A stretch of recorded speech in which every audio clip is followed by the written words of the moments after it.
Unfortunately, Emma couldn't be with us here today because she's in England drafting the English National Framework Strategy for Ocean Literacy.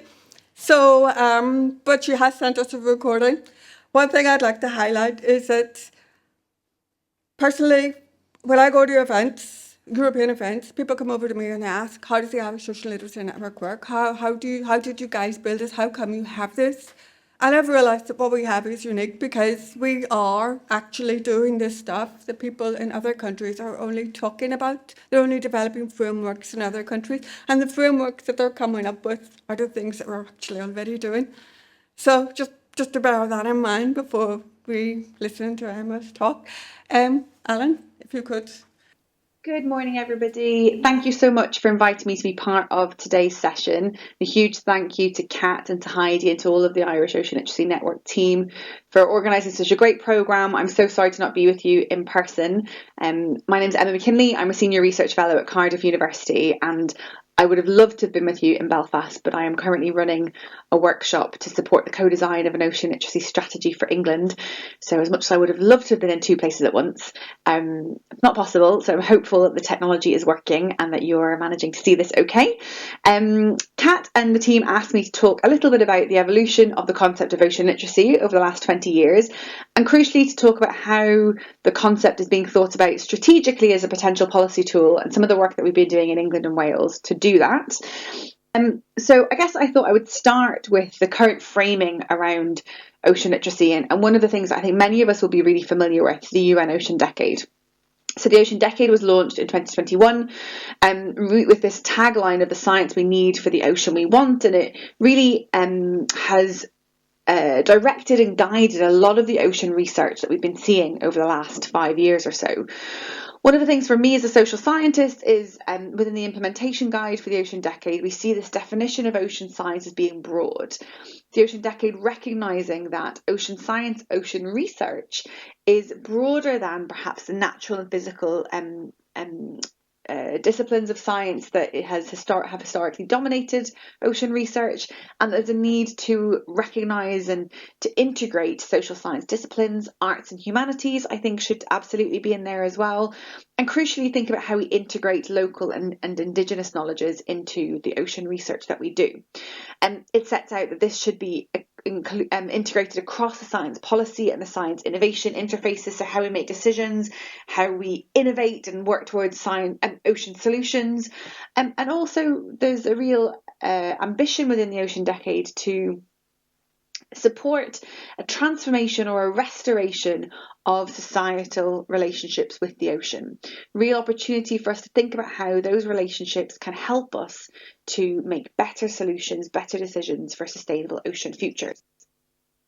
So if we think about the Ocean Decade, it's over 10 years. There are 10 key challenges that the Ocean Decade is trying to address.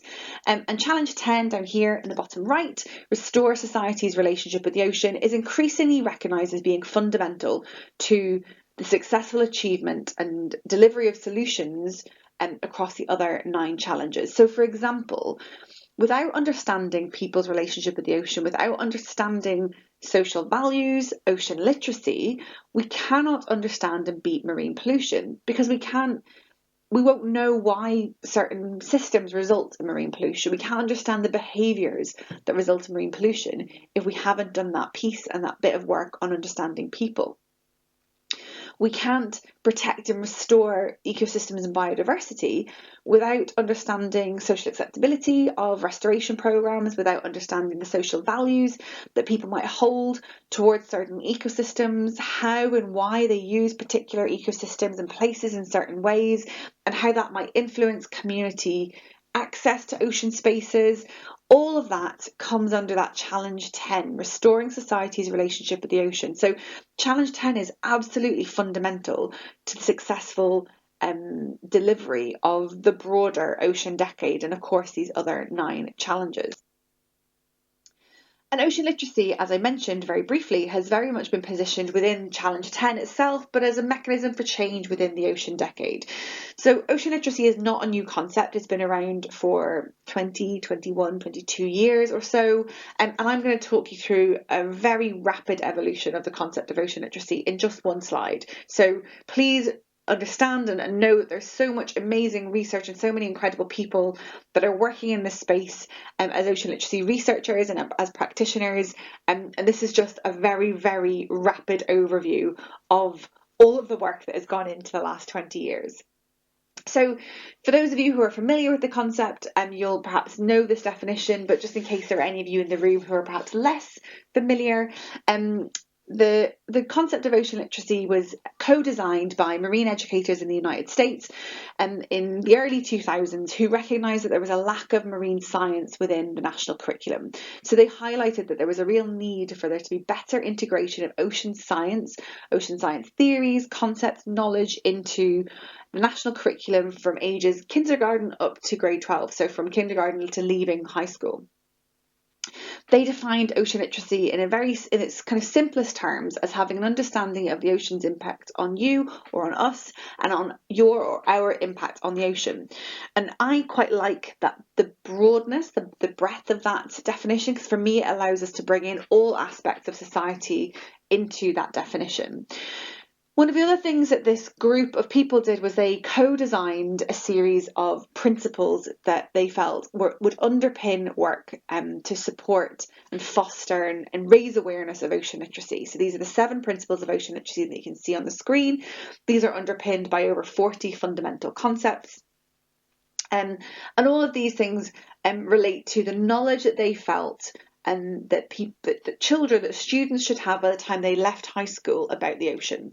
So the original framing of ocean literacy and the original use of ocean literacy was very much set in an education framework and was designed to raise awareness and to increase knowledge among school-aged people. I think it's important for us to recognise and acknowledge the roots of ocean literacy as we talk about this evolution. So the idea was that by raising awareness of these 7 key principles, a person would have the knowledge of the ocean. So they would know about ocean processes, they would know about ecosystems, about species, and they would be able to take that knowledge and then communicate effectively with their peers, their friends, their family about the ocean. So you have those first 2 dimensions of knowledge and communication. The third dimension that underpinned the original definition and thinking around ocean literacy was this idea of behaviour. So that an individual will be able to take that knowledge and make informed decisions or take informed action about the ocean. So you ended up with those 3 original dimensions of knowledge, communication and behaviour. In 2019, there was a special issue of Frontiers in Marine Science, where a number of different papers explore ocean literacy in a range of different ways. One paper in particular from Brennan et al. Highlighted that they thought there needed to be 6 dimensions of ocean literacy. So they proposed, of course, those original 3 dimensions, so knowledge, communication and behaviour, but they also suggested that we needed to consider awareness, so an individual's awareness of the issues facing the ocean, their attitudes, what do people think and feel about the ocean, and then their activism, so what kind of activism activities were people undertaking towards the ocean, towards ocean health. Then in 2020 or so, myself and Daryl Burden, a colleague in the UK, we were asked and commissioned by DEFRA and the Ocean Conservation Trust to explore the current thinking at the time about ocean literacy and how fit for purpose it was. We went through a range of different other models related to ocean literacy, so marine citizenship, ocean connectedness, pro-environmental behaviour change, social marketing, conservation marketing, a range of different related concepts to help us think about what might be missing from how we were thinking about ocean literacy then.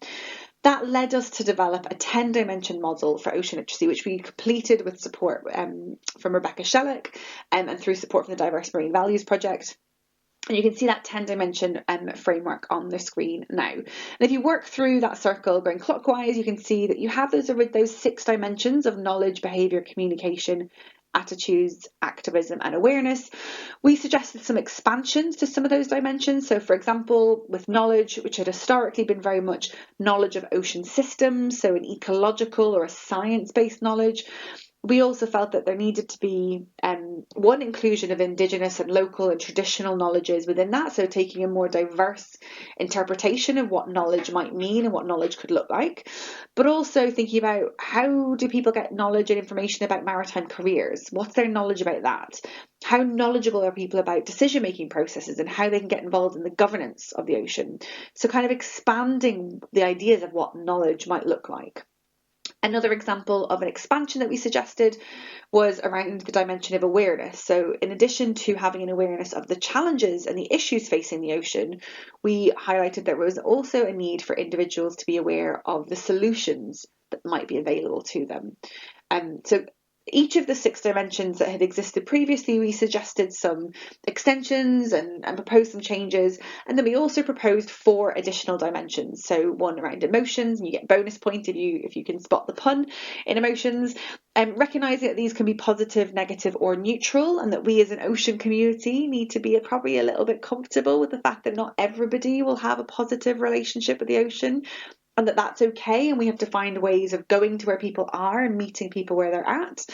Access and experience is increasingly recognised as being a really significant driver for fostering ocean connections. But we felt there was a need to think about not only about how people spend time physically in, around, on, under ocean waters, but also think about what other ways people might be getting access and experiencing oceans through literature, through stories, through art, through music, through technology, particularly through things like extended reality and virtual and augmented realities. And also what the barriers to access and experience might be. What are the reasons people aren't able to spend time in these places? And how do we think about that? How does that have an impact on ocean literacy? Adaptive capacity was also proposed as kind of how people can respond to change, whether that's as a result of climate change, changing coastal economies, changing coastal communities or ecologies in their area. So how resilient to that change are they? How able to adapt to that change might they be? And then the final additional dimension that we suggested was around trust and transparency. So how trusted is information that people are getting about the ocean, and how does that then influence their level of ocean literacy? If you don't trust information, then it might not really make any difference to how you feel about a particular topic, or it might also make you completely disregard something. So that trust and transparency we felt was really important, particularly in current day and age. So Challenge 10, as I said, has been a really fundamental component of the Ocean Decade. And I think what we've seen since its launch in 2021 is this increased focus on Challenge 10 and really recognising the role of human-ocean relationships within the thinking and the discourse that we have around ocean governance and the solutions that we need to find to address the challenges facing the ocean.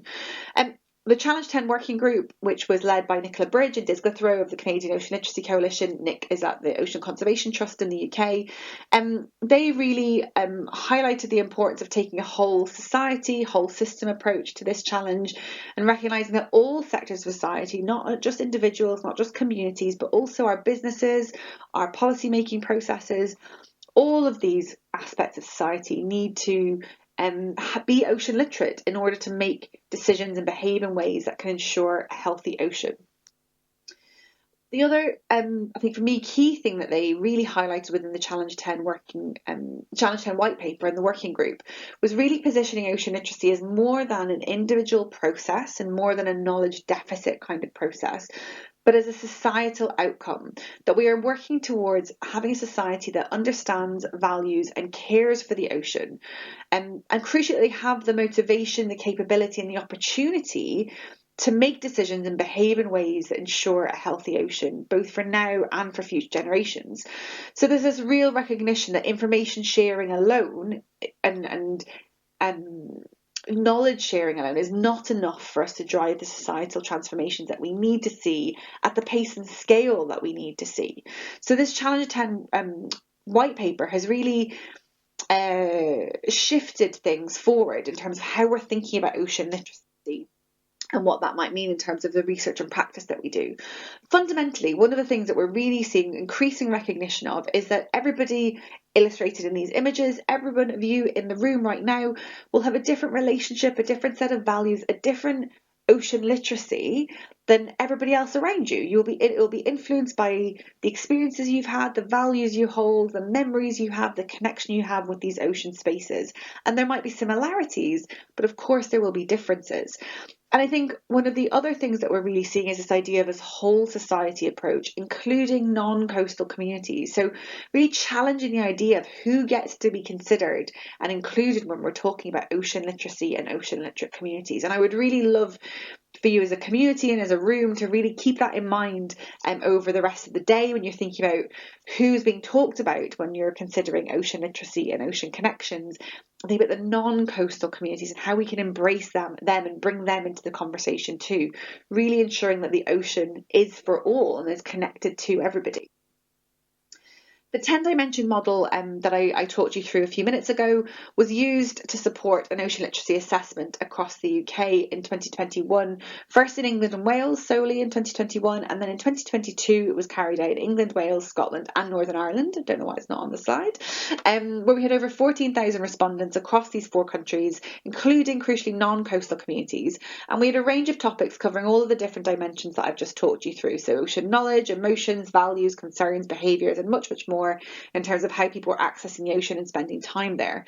The reports for that were published in 2022, and there's an individual report for each of the 4 countries. I'm going to talk you through just some of the results from the 2022 work that was carried out in Northern Ireland, and then I'm going to talk you through how we've been using the data that we collected in that process in Wales and in England to support the design of an ocean literacy strategy for each of these countries. So I've mentioned already that this work was carried out in Northern Ireland in late 2022.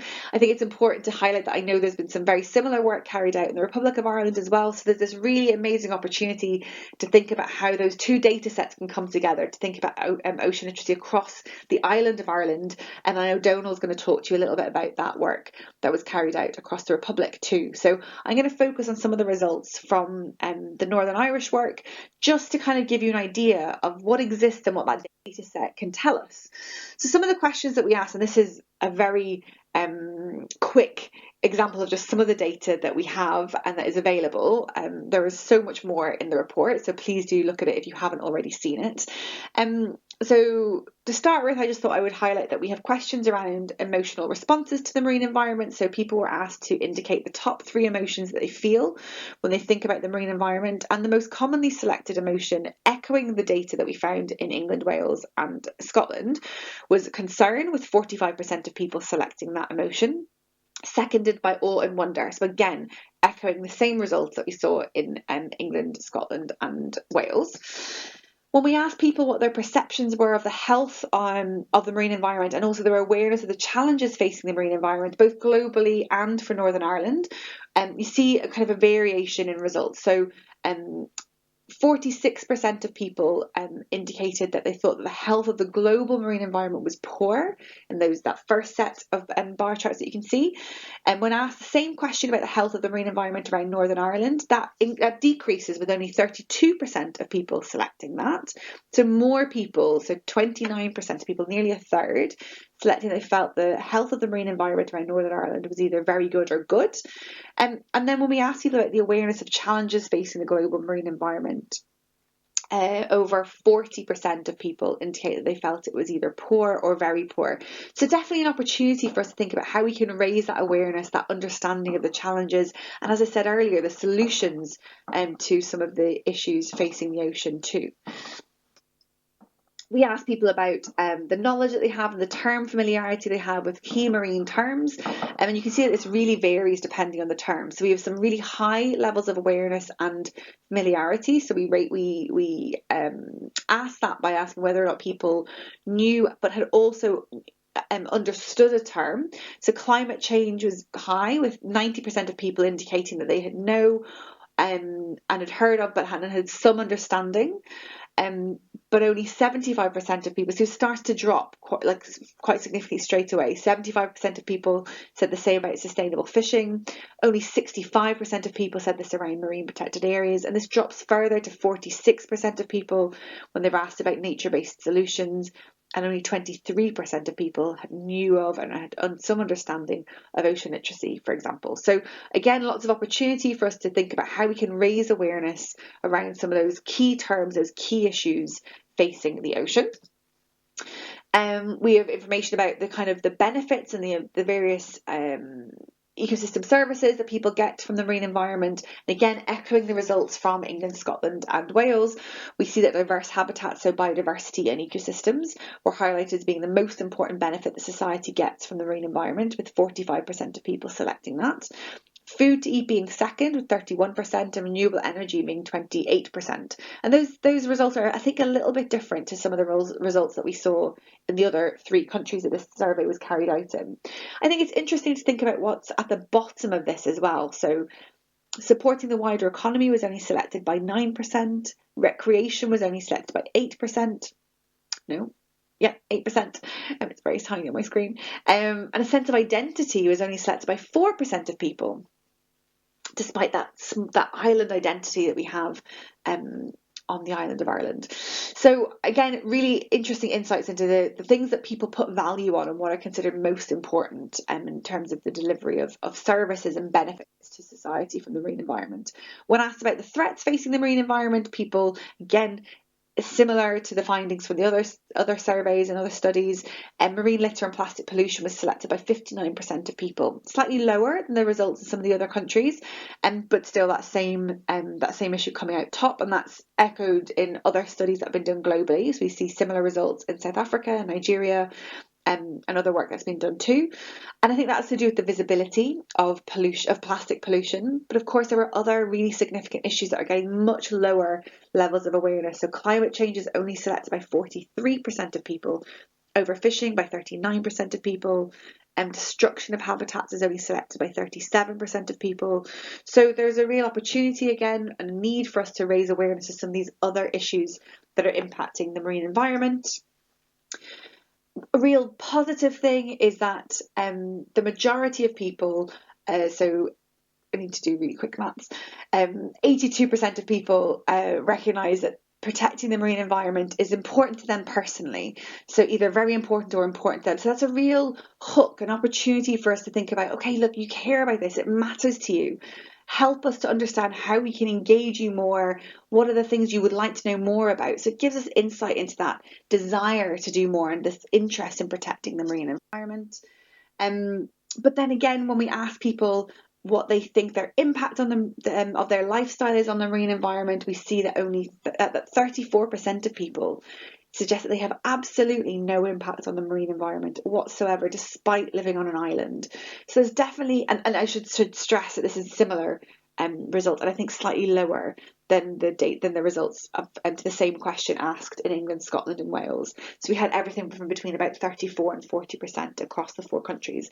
And I think it's just really interesting for us to think about what that tells us in terms of the disconnect between people's understanding of the everyday role of the ocean in our lives. And you can find out so much more data and so much more insights in the report. That's a QR code to give you access to that report. Hopefully it works. If it doesn't, I'm sure we can send that around to you if you haven't already seen it. But it gives you some really interesting data and insights into ocean connectedness and ocean literacy from 2022, but still gives that baseline. So really, really valuable resource. So I said I would talk us through a little bit about how we've been using the data from from the same study in Wales to move things forward and to think strategically about ocean literacy. After the survey was carried out in 2022, ocean literacy was highlighted as one of the 3 priority areas for the Wales Coast and Seas Partnership. This led to a period of about 2 years of really co-designed collaborative work to support the development of the Wales Ocean Literacy Coalition and the ultimate publication of the Welsh Ocean Literacy Strategy, which I'll come on to talk about in just a minute. The Wales Ocean Literacy Coalition is made up of a mix of organisations and stakeholders represented by the universities, NGOs, the key regulatory bodies such as Natural Resources Wales, JNCC, Welsh Government, Pembrokeshire Coastal Forum, so the coastal partnerships are represented there. And over a period of 2 years, we've really nearly 3 years, we've been coming together regularly to support our thinking around ocean literacy. And originally that didn't start with the ask to develop an ocean literacy strategy. We started by bringing people together in the summer of 2022 to ask them what they thought a priority was for ocean literacy in Wales. And through those co-development and prioritisation workshops, they identified the need for a Welsh vision and a Welsh strategy for ocean literacy. So that then led to this development of the Wales Ocean Literacy Coalition to build this base and this network of champions and people that would come together to support information sharing and collaboration to support the development of the Wales Ocean Literacy Strategy. Through an iterative process of multiple collaboration workshops, we published in Moroni, The Sea and Us, that was published in January of this year. So we've been working with and around the strategy for almost a year now, which is really, really exciting. It is only the second ocean literacy strategy in the world, following on from the amazing work that the Canadians did through the Canadian Ocean Literacy Coalition. And hopefully you can access the strategy here using this QR code. Again, if it doesn't work, someone will let me know and I can make sure it gets sent to you all. And I guess one of the key things I just wanted to highlight within the strategy is that we came together to co-design not only the strategy and the ideas behind the strategy, but to co-design a mission, a vision statement, and a series of goals. So you can see on the screen here that our mission was to nurture and grow levels of ocean literacy in Wales for a more sustainable relationship between people and the sea. And crucially within the vision, you can see that that was to support a society that are more connected to, that understand and value our coasts and seas in Wales. They can make informed decisions that support a safe and sustainable relationship between them. We thought informed decisions could mean everything from how we get information to how we spend time beside the sea, to the jobs we choose, to the behaviours we undertake. So we were trying to be as all-encompassing as possible and as Wales-wide as possible. And there are 4 key goals underpinning the strategy around ocean connection, ocean understanding, ocean values, and ocean influence. We then also co-identified 6 key action areas, again influenced by the work that the Canadian Ocean Literacy Coalition published with their 9 action areas. We settled on 6 key themes which map onto the ocean literacy dimensions that I talked you through earlier. These cover actions around fostering improved access and experience of the ocean, a need to improve ocean literate policy, and crucially that covers all policy areas and sectors, not just marine conservation and maritime industries, for example, that we're thinking about how ocean literate policies can intersect with transport and health and education. Knowledge and skills has been a really crucial one to think of how we build up that diversity of knowledge, but also skills to support maritime careers and sustainable blue economies. Welsh language and culture has been really central, and the Welsh Ocean Literacy Coalition is really supporting that 6th action area around networking and capacity building. In the strategy itself, you can see each of those action areas set out with a series of activities and outcomes. And really, I think one of the fundamental things to mention here is that this is a co-owned strategy. So we were all responsible for implementation and delivery of the strategy. And we're going through a process right now as a coalition to think about how we can fund activities, how we can support action going forward. And in the last year, our Wales Ocean Literacy officer, who's hosted by the North Wales Wildlife Trust, has run 2 events called Festivals of the Sea, thinking about how we can engage different communities, and we're currently working towards a funding bid to support activities going forward.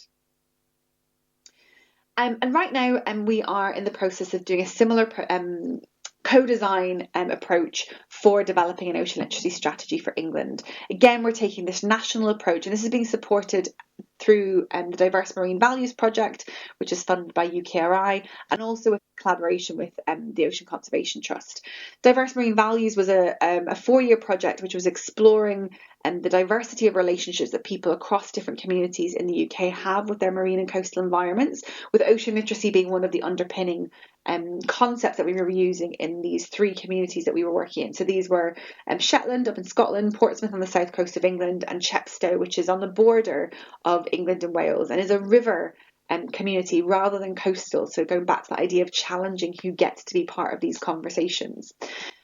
We are in the process right now of this co-design approach. So since March of this year, we have had 6 different co-design workshops for 4 online and 2 in person. And as I said, I'm currently running a session in Plymouth right now as the third phase of co-design, where we've had nearly 200 people engaged in thinking about what the vision of ocean literacy would be for England, what the priority action areas might be, what the challenges might be, and how we can come together to identify those action areas, those priorities, and work towards a theory of change to eventually support the co-design and co-writing of that strategy. We're hoping that the strategy will be drafted in early 2026, maybe spring 2026. I had ambitions of it being ready for World Ocean Day next year. I think that might be a bit tight. So we're hoping that we will publish the final strategy in the summer of next year. And again, that timing is to allow for that really in-depth co-design process and allow for those different opportunities for people to feed into the process as we go through it. So it's really exciting. Some of the things that I thought might be worth just mentioning when we're that we've identified and we've highlighted as we've been going through this process is a real call for us as an ocean literacy community to break out of our echo chamber and to make sure that we are embracing the not so usual suspect and encouraging the not so usual suspects to be part of the conversation. So moving beyond our ocean bubble, I think has been really identified as being really important if we want this strategy to deliver tangible action on the ground and at the pace and scale that we need it to. We have decided in England to kind of follow the approach in Wales and to develop a national strategy, but with regional and place-based delivery and implementation. And our thinking was that by having a national strategy, it would allow us to embrace those non-coastal communities and those places that are perhaps not so traditionally aligned with ocean and coastal topics. One of the things that we've highlighted a need to do is making ocean literacy and the ocean relevant to all, thinking back to that statistic from the Northern Ireland data, about 34% of people thinking that their lives have no impact on the marine environment. So really highlighting that integrated, interconnected relationship that we have and making it relevant to everybody. Despite the evolution of the concept of ocean literacy to encompass more than education and knowledge, we've really, in the English workshops, highlighted that education remains central, but moving from just a focus on national curriculum to an idea of lifelong learning and thinking about how we can bring that into our thinking about ocean literacy. And that we need to embrace and foster the development of an ocean literacy strategy that is broad enough to account for different priorities for diverse communities, but has that place-based detail that allows it to make tangible change. So a lot of work still to do, but it's definitely a work in progress. I wanted to just highlight the Ocean Literacy Research Community, which is a global community who have been working for the last few years to support ocean literacy research and identify priorities moving forward, just in case it's something that is of interest to you. It was established through the original series of laboratory sessions that were run at the launch of the Ocean Decade in 2021. We define ocean literacy research as being this very inter and transdisciplinary field of research which explores a diversity of dimensions, drivers, influences and impacts of ocean literacy. And really, I think I just wanted to highlight there's been a lot of work that's come out in the last couple of years that is doing work to identify where there might be priority areas, how we can use ocean literacy research to advance other areas of ocean science and ocean research. And we identified 4 key priorities, and they're likely to change as we continue working on this. So they are things like measuring ocean literacy and understanding how we can do that well, and the link between ocean literacy research and climate action, the link between ocean literacy research and sustainable blue economy, and again, how we can position ocean literacy research and its role as a policy mechanism. Most recently, we've published a paper led by Jen McCrure and the Canadian Ocean Literacy Coalition to support the co-design of a global tool for understanding ocean literacy through the Ocean and Society Survey. So that might be talked about again by others later today. If that's something you're interested in, please let me know and I can send that on to you. I'm running out of time, and so I just wanted to spend a couple of minutes talking through some takeaway thoughts. I guess the first thing is something that's perhaps not surprising to any of you, that ocean literacy as a concept is perhaps not perfect, but it has gained momentum and traction, and it provides us with a really valuable framework for understanding the diversity of relationships and values that people hold towards the ocean, coast and seas in a really broad range of contexts. And it allows us to make those comparisons and see the differences and similarities and think about how we can think about that strategically from a communications perspective, from policy design, from education, from access, so many different aspects. And so I think it's really important to say that and to reiterate that ocean literacy research is more than communication and education. But we need to do more to understand the role of these different dimensions and to understand these diversity of values. We need to broaden the types of methods that we're using to understand ocean literacy and remember that no one size fits all. It won't necessarily be the same approach for every community, but we can continue to challenge that and work together to develop new ways and innovative ways of understanding these relationships. And as I said at the beginning, I'd really love for you to challenge those ideas of who gets to be coastal, who gets to be included in our conversations about ocean literacy. And finally, my other thing that I haven't figured out how to do yet, and I'm hopeful that these strategies are part of this puzzle, but I think there's still such a need for us to think about how we can develop effective mechanisms for change when we're thinking about how we can include ocean literacy in our ocean decision making. What are our pathways to impact? How do we move ocean literacy away from being a nice to have to being a really fundamental must have part of ocean governance discourse and for thinking about sustainable ocean futures? So thank you so much for facilitating an online contribution. I've gone a little bit over my time, but I hope you'll forgive me. These are just some of the groups that have been involved in the various bits of work that I've been talking through. My contact details are here on the slide. Please do get in touch if I can be of any help, and please enjoy the rest of the day. I'm really sad not to be with you, but I really wish you a really fantastic regional meeting, a really fantastic Friday, and thank you very, very much.